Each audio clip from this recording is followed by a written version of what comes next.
오늘도 하나님의 은혜 가운데 믿음의 삶으로 승리하는 그런 삶이 되시기를 바랍니다.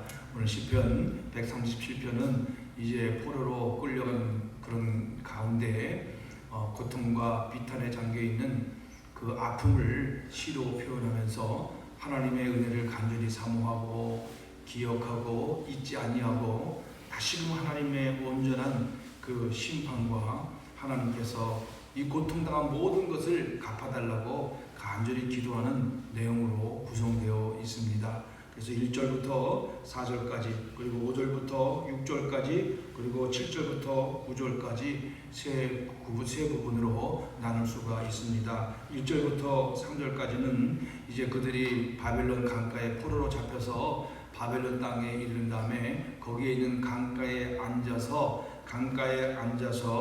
하나님을 예배했고 하나님의 은혜 안에서 기쁨과 감사함으로 지냈던 그 날을 기억하고 있을 때 말할 수 없는 아픔과 고통과 그리고 자기 자신들이 얼마나 하나님 앞에 잘못 살았는가에 대한 그것을 돌아보면서 눈물을 흘리며 정말 하나님 앞에 회개 자복하는 심정으로 눈물을 흘리며 그 땅 하나님이 임재했던 그 예루살렘 하나님의 성전이 있었던 그 시온을 바라보며 생각하면서 눈물을 흘리는 그 모습을 우리에게 보여주고 있습니다. 그러면서 왜 눈물을 흘리고 있는가를 2절과 3절에서 설명하고 있습니다.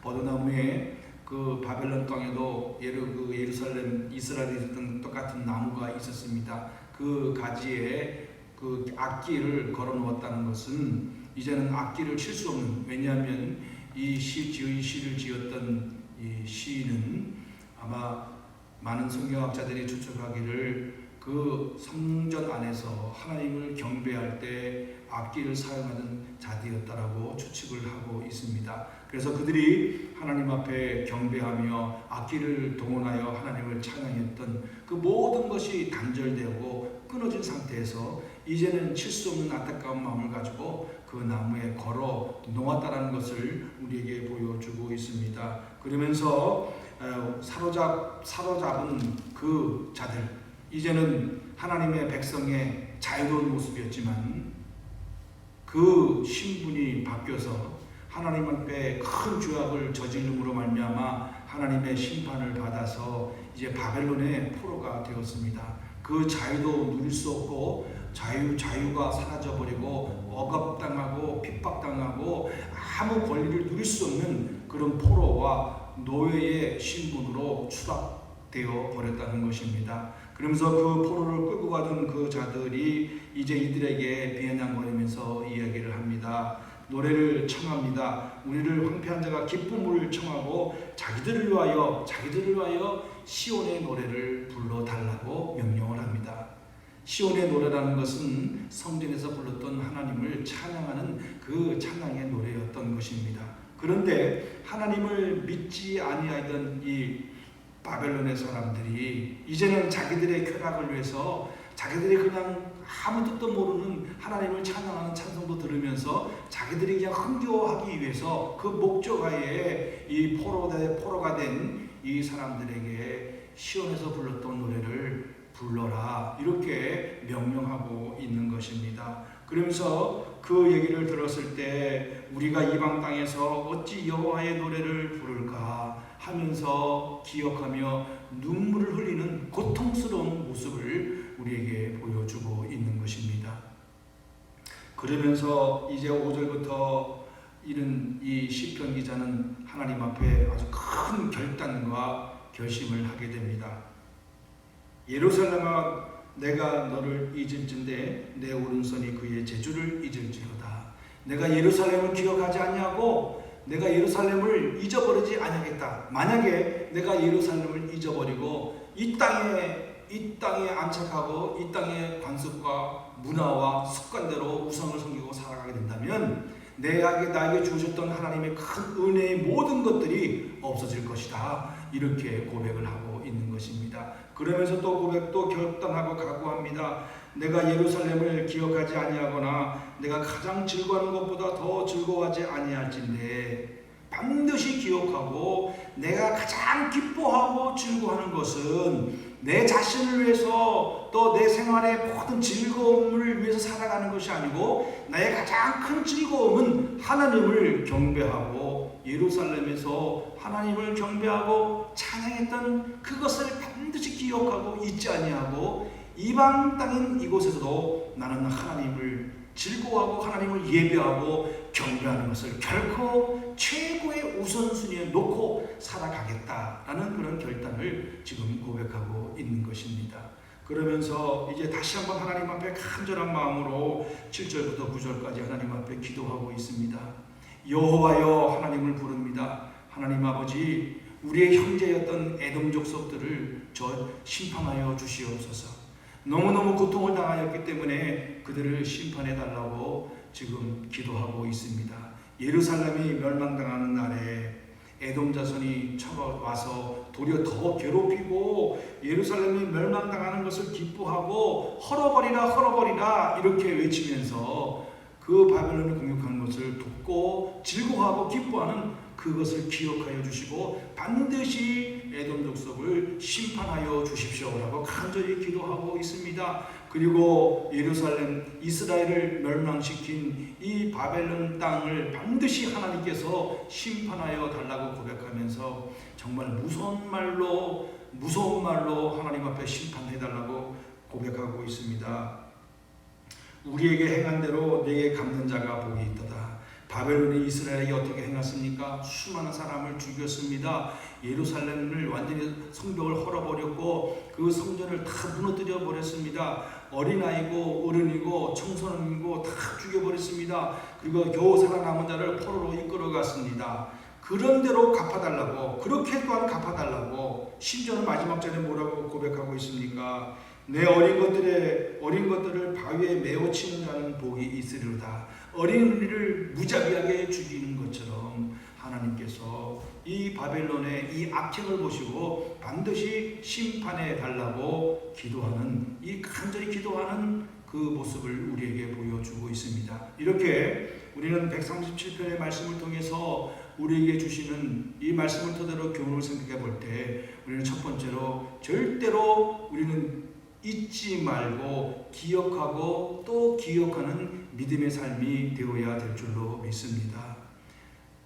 이 시인은 이제는 그 고향 땅을 떠나서 죄인된 몸으로, 포로된 몸으로 노예의 신분으로 가고 있지만 그 하나님을 예배했던 것을 기억하면서 눈물을 흘렸던 것처럼, 그리고 결단과 고백을 통하여 하나님을 예배하고 하나님을 경배하는 것을 절대로 잊지 아니하고 하나님을 섬기는 것에 최우선순위에 두겠다라고 고백했던 그런 고백의 신앙이 오늘도 우리의 삶 속에서 반드시 나타나는 신앙의 고백이 되어야 될 줄로 믿습니다.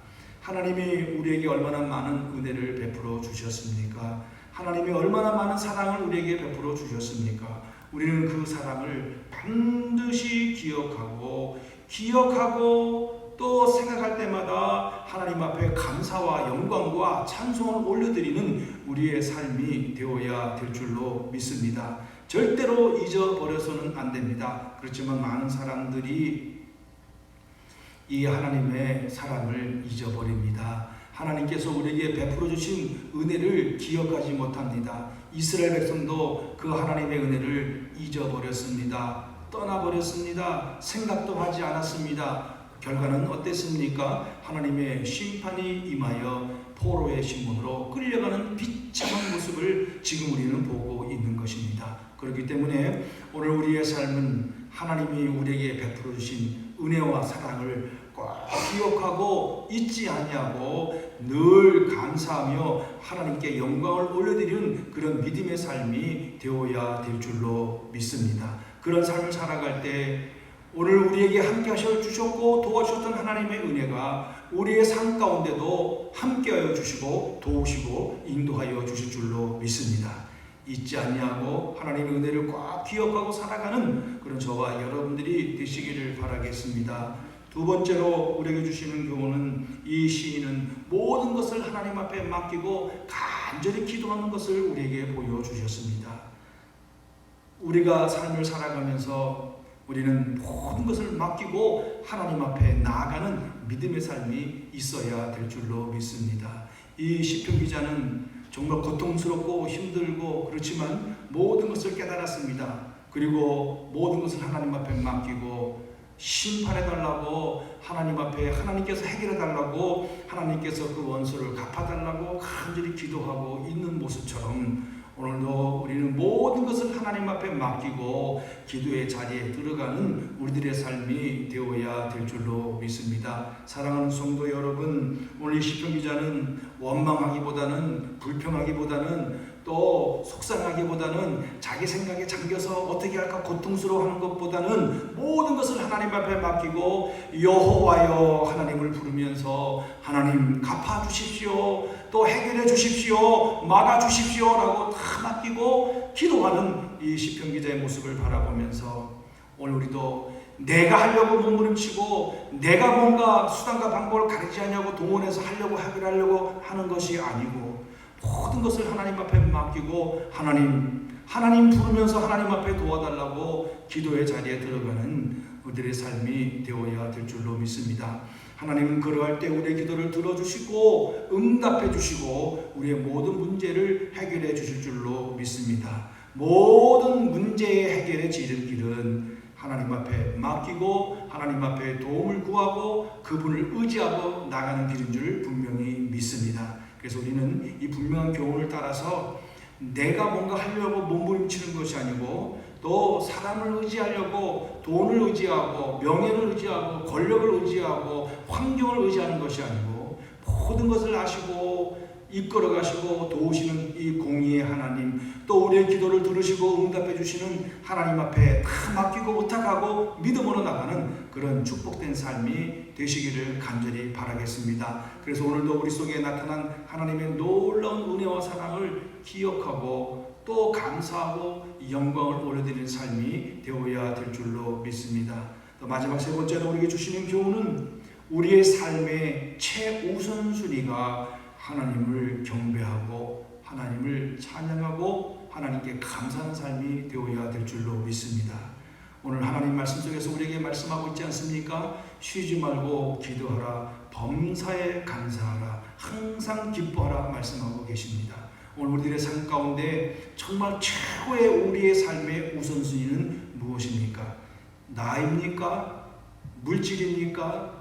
아니면 내 자녀들입니까? 가장 중요한 것은 우리의 최고의 우선순위는 하나님을 경배하고 하나님을 찬양하고 하나님 앞에 감사하는 삶이 되어야 될 줄로 믿습니다. 그것이 하나님께서 우리에게 원하시는 것이고 그런 삶을 살아갈 때 그런 삶이 먼저 너희는 그의 나라와 그의 의를 구하는 삶이 되는 줄 믿습니다. 그리하면 너에게 모든 것을 공급해 주시겠다고 우리에게 약속의 말씀을 해 주셨습니다.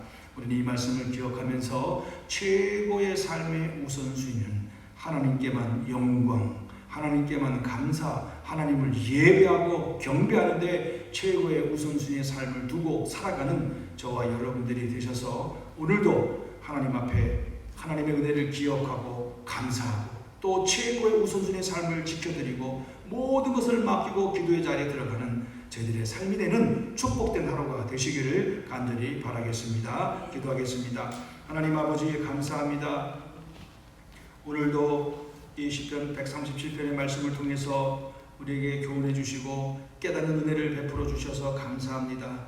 기억하고 잊지 아니하고 최고의 우선순위의 삶이 무엇인가를 고백하고 그리고 모든 걸 하나님 앞에 맡기고 기도의 자리에 들어가는 저희들의 삶이 되어서 하나님 앞에 온전히 영광과 감사와 찬송을 올려드리는 믿음의 삶이 되게 하여 주시옵소서. 모든 것을 하시는 하나님 앞에 모든 것 올려드리며 맡겨드립니다. 함께 해주시고 인도하여 주옵소서. 감사하며 예수님의 이름으로 기도하옵나이다.